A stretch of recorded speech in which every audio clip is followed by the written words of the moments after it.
గురువు అయిన బ్రహ్మర్షి పితామహ పత్రిజీ గారికి ధన్యవాదాలు తెలియజేసుకున్నాము.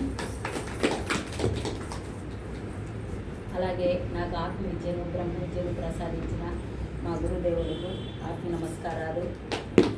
అలాగే మీ అందరికీ కూడా ఆత్మ నమస్కారాలు. ధ్యానం ఎందుకు చేయాలి అంటే ఏదో ప్రాపంచిక లాభాల కోసం, ఆరోగ్యం కోసం, సమస్యలు తీరిపోవడం కోసం, డబ్బులు రావాలని, పిల్లలకి మంచిగా సీట్లు రావాలని దీనికోసం అని అనుకుంటాము.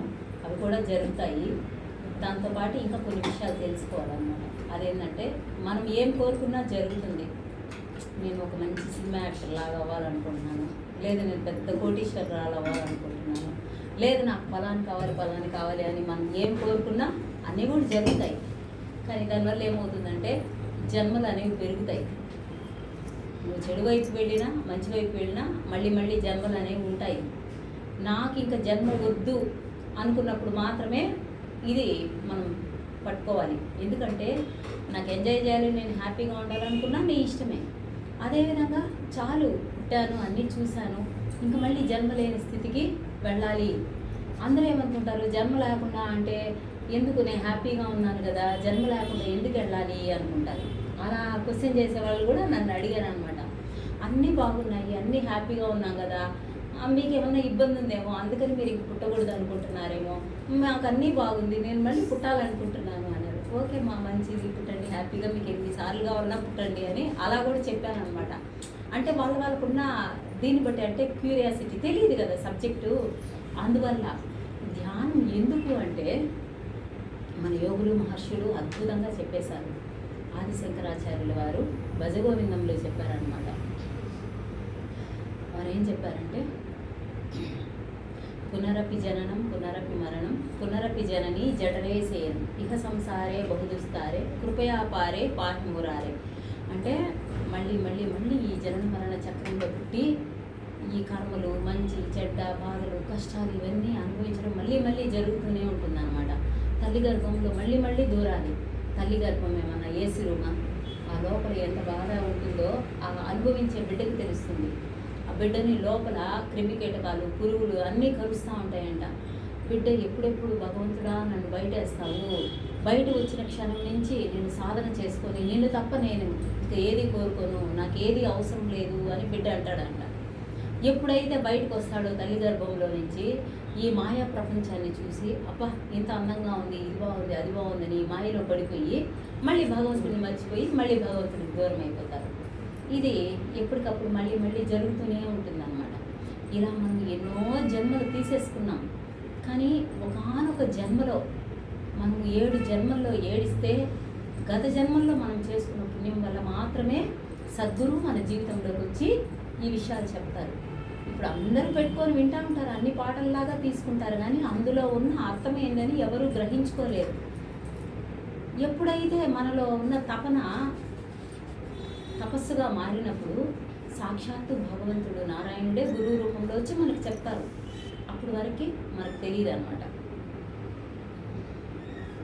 అదేవిధంగా ఇప్పుడు ఈ జనన మరణ చక్రంలో నుంచి విడిపడి మనం భగవంతుడిని చేరుకోవాలంటే ధ్యానం చేయాలి అనుకున్నాము. అంటే ఫస్ట్ ఫార్ములా ఏంది అనేది పత్రికారు చెప్పేశారు. తర్వాత చేయాల్సింది మన ప్రయత్నమే.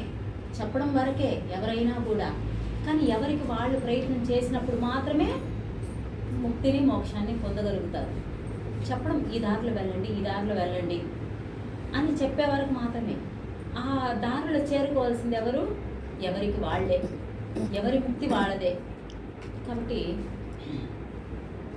ఆది శంకరాచార్యుల వారు భజగోవిందంలో సత్సంగత్వే నిస్సంగత్వం, నిస్సంగత్వే నిర్మోహత్వం, నిర్మోహత్వే నిశ్చల చిత్తం, నిశ్చల చిత్తే జీవన్ముక్తి అని చెప్పారు. అంటే సత్సంగత్వం, సత్తు అంటే సత్యము. ఏమిటి సత్యము? భగవంతుడు ఒకడే సత్యము. భగవంతుడు అంటే ఆయనతో ఎలా ఉండాలంటే శ్వాస మీద ధ్యాస ఉంచి ధ్యానం చేసినప్పుడు మనలో ఉన్న ఆత్మతో మనం కనెక్ట్ అయినప్పుడు, ఆత్మే భగవంతుడు కాబట్టి మనలో ఉన్న ఆత్మతో మనం కనెక్ట్ అయి ఉంటామన్నమాట. ఎప్పుడైతే మనం సాధన చేసి ఆ ఆత్మస్థితిలో కనెక్ట్ అయి ఉంటామో అప్పుడు మాత్రమే నిస్సంగత్వం అంటే ఈ సమాజం పట్ల మనకి మోహం అనేది తగ్గిపోతూ వస్తుంది. లేదనుకో ఎంతసేపు అయినా ఆ వీధిలో ఏం జరుగుతుంది, ఈ వీధిలో ఏం జరుగుతుంది, పలానా ఊర్లో ఉత్సవాలు జరుగుతున్నాయంట, ఇంకెక్కడో ఏదో ఎవరెవరికి ఏదేది ఇష్టమో అవే గుర్తొస్తూ ఉంటాయి, అవే లోపల తిరుగుతూ ఉంటాయి అన్నమాట. అక్కడికి వెళ్ళిపోవాలి, ఇక్కడికి వెళ్ళిపోవాలి అని. కానీ ఎప్పుడైతే శ్వాస మీద ధ్యాస వచ్చి ధ్యానం చేసి కూర్చొని మన లోపల ఉన్న ఆత్మతో మనం కనెక్ట్ అవుతామో అప్పుడు చిన్నగా మనకి నిస్సంగత్వం, అంటే బయట వాటి మీద మోహం తగ్గిపోతూ వస్తుంది. నిస్సంగత్వే నిర్మోహత్వం. ఎప్పుడైతే బయట వాటి మీద మనకి ఆశ మోహం అనేది తీరిపోతుందో అప్పుడు మనకి నిస్సంగత్వం ఏర్పడుతుంది. ఎవరన్నా పిలుస్తారు, ఇప్పుడు మీరు రండి బజార్లోకి వెళ్ళేసి వస్తాము అని, వద్దులేరా నేను ధ్యానం క్లాస్కి అయితే వస్తాను, ఇంకేడికి రానురా మళ్ళీ అంట. అలా ఆటోమేటిక్గా మనకి వేరే వాటి మీద ఉన్న ఆశ అనేది తొలగిపోతుంది అనమాట. లేదనుకో ఎప్పుడు ఇంక వాటి మీదే ఉంటుంది, అక్కడికి వెళ్దాం ఇక్కడికి వెళ్దామని. కానీ మనం ఇప్పుడు సాధన మీదే మన దృష్టి ఉన్నప్పుడు ఒక్కొక్కటిగా అవి తొలగిపోతూ వస్తాయి. నిస్సంగత్వం ఏర్పడుతుంది, నిర్మోహత్వం ఏర్పడిపోతుంది. అంటే ఆశ కోరిక అనేది తగ్గిపోతూ వస్తాయి. అది తినాలా, ఇది తినాలా, అది కావాలా, ఇది కావాలా, ఇన్నున్నాయి, ఎన్ని ఉన్నా ఇంకా ఎన్నో కావాలని మనసు పెరుగుతూనే ఉంటుంది. కానీ ఎప్పుడైతే సాధన చేస్తామో ఓకే ఉంది కదా, ఉన్నవాటితో హ్యాపీగా ఉందాము అని ఉన్నదానితో తృప్తి పడేది కూడా వస్తుంది అన్నమాట. అటువంటి స్థితి నిజమైన సాధన చేసినప్పుడు ఏర్పడుతుంది. నిర్మోహత్వే నిశ్చల చిత్తం. ఇప్పుడు చెప్పుకున్నాం కదా, మన మనసు అనేది ప్రశాంతమైపోతుంది. ఎప్పుడైతే నిశ్చలమైపోతుందో అప్పుడు దేని మీద మమకారం అనేది ఉండదు. ఓకే ఈ చీర ఉంది ఓకే అనుకుంటాం. లేదనుకో అక్కడ షాప్లో ఏదో ఆఫర్స్ పెట్టుకున్నారంట, ఇక్కడ షాప్లో ఇంకేదో ఉందంట, ఆ షాప్కి వెళ్దామా, ఈ షాప్కి వెళ్దామా, ఇలాంటివన్నీ ఆగిపోయి ఏవి చాలే అని మనసు నిశ్చలం అవుతుందన్నమాట. ఎవరికి ఏమి తక్కువ చేయలేక భగవంతుడు అందరికీ ఎన్నో ఇచ్చేస్తున్నాడు దేవుడు. ఎవరికి ఏ సబ్జెక్ట్ అవసరమో యూనివర్స్ ఆ సబ్జెక్టే చెప్పిస్తుంది. ఈ సబ్జెక్ట్ ఎంత ఉందంటే ఒక పిహెచ్డి అంత ఉంది. కానీ ఇప్పుడు ఇది చెప్తున్నామంటే ఇక్కడ ఉన్న వాళ్ళకి ఇది అవసరం కాబట్టి యూనివర్స్ అది చెప్పిస్తుంది. కాబట్టి ఎప్పుడైతే మన మనసు నిశ్చలమైపోతుందో అన్నిటికీ తృప్తి పడిపోతాం. ఎప్పుడైతే తృప్తి పడతామో అప్పుడు మనకి సత్యం అనేది బోధపడుతూ వస్తుంది. తృప్తి లేనప్పుడు ఇంకేదో కావాలి ఇంకేదో కావాలి అని ఈ జన్మ మరణ చక్రంలో కోరికల కోసమే మళ్ళీ మళ్ళీ జన్మలు తీసుకుంటూ ఉంటాము. కాబట్టి ఒక చిన్న శ్వాస మీద ధ్యాసలో ఎంత సత్యాన్ని భగవంతుడు పెట్టాడు, మరి ఆయన గురువు రూపంలో వచ్చి మనకు తెలియజేశాడు. కాబట్టి మన మనసు నిశ్చలమైందంటే ప్రతిదీ యాక్సెప్ట్ చేస్తాం. ఆ పూటకి భోజనం లేని వాళ్ళు ఉన్నారు, ఆ పూటకి ఒక 10 రూపాయలు ఖర్చు పెట్టుకునేదానికి కూడా లేని వాళ్ళు ఉన్నారు, ఉండడానికి కనీసం వాడి ఇల్లైనా లేనికుండా చెట్టు కింద ఉండే వాళ్ళు ఉన్నారు. అలా తీసుకుంటే ఇంకెంతో చదువు లేని వాళ్ళు ఎన్ని రకాలు ఉండాలో అన్ని రకాల మనం సమాజంలో చూస్తున్నాం. వాళ్ళందరితో పోలిస్తే మనం ఎంతో బాగున్నాం కదా అని అనుకున్నప్పుడు మన మనసు నిశ్చలమైపోతుంది. అదే ధ్యానంలోకి రాకుండా ఈ సాధన చేయకపోతే నీకు అన్నీ ఉన్నా, ఏమండి పక్కింటోళ్ళు చూసినారా ఇది తీసుకున్నారు, ఏమండి వెనకింటోళ్ళు అది కొన్నారు, నువ్వు అది తీస్తావా లేదా అని ఎన్ని ఉన్నా ఇంకేదో కావాలని తపన ఆరాటం. కాబట్టి ఆ తపన్ని ఏమండి పక్కింటోళ్ళు ధ్యానం చేస్తున్నారు, మనం అది వచ్చిన రోజున మనం బాగుంటాం, మన మనసు మనం తెలుసుకోగలం. కాబట్టి ఫస్ట్ ఈ సాధన వల్ల మన మనసు అనేది నిశ్చలం అవుతుంది. ఎప్పుడైతే నిశ్చలం అయిపోతుందో అప్పుడు ఆటోమేటిక్గా ముక్తిని మోక్షాన్ని పొందడానికి మనం అర్హతని సాధించిన వాళ్ళం అవుతాం. నిస్సంగత్వే నిర్మోహత్వం, నిర్మోహత్వే నిశ్చల చిత్తం, నిశ్చల చిత్తే జీవన్ముక్తికి. ఎప్పుడైతే చిత్తము సైలెన్స్ అయిపోతుందో ఆటోమేటిక్గా మనము ముక్తి వైపు ప్రయాణం అవుతాం. అంటే ఎప్పుడైతే నాకు అది కావాలి ఇది కావాలి అన్నప్పుడు మళ్ళీ మళ్ళీ మళ్ళీ జన్మలు. ఎప్పుడైతే ఉన్నదాన్ని ఉన్నట్టుగా యాక్సెప్ట్ చేస్తామో జీవన్ముక్తి వైపు భగవంతుడి వైపు ప్రయాణం అనేది స్టార్ట్ అవుతుంది. ఇప్పుడు ఇది పాయింట్, ఈ పాయింట్లో మనం ఉన్నాము. ఇది భౌతిక జగత్తు, ఇది ఆధ్యాత్మిక జగత్తు. ఇలా వెళ్తూ ఉన్నామంటే వెళ్తూ ఉంటే ఎంత దూరమైనా వస్తూనే ఉంటుంది. అదే ఇక్కడ ఆగిపోయి నిశ్చలం అయిపోయి ఇలా ప్రయాణం అయ్యామంటే భగవంతుడి వైపు ఇంకా చాలు నువ్వు నా దగ్గరికి రా అని ఆయన మనకి జీవన్ముక్తిని ప్రసాదిస్తాడు.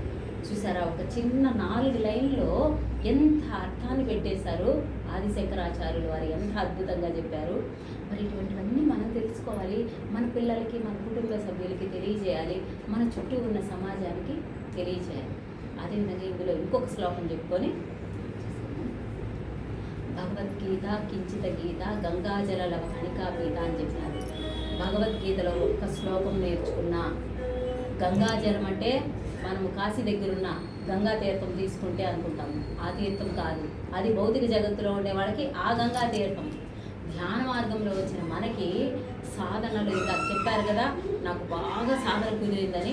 అలా తీవ్రమైన ధ్యాన సాధన మనం చేసినప్పుడు, మన మనసు సైలెన్స్లోకి వెళ్ళినప్పుడు విశ్వమయ ప్రాణశక్తి అది ఆకాశగంగా, ఆ గంగా జలము మన శరీరంలోకి, మన బ్రహ్మరంధ్రం ద్వారా మన శరీరంలోకి ప్రవహించినప్పుడు, మనం శరీరం వదిలేసినప్పుడు మనం వెళ్తూ ఉంటే యమలోకంలో మనల్ని ఆపరంట.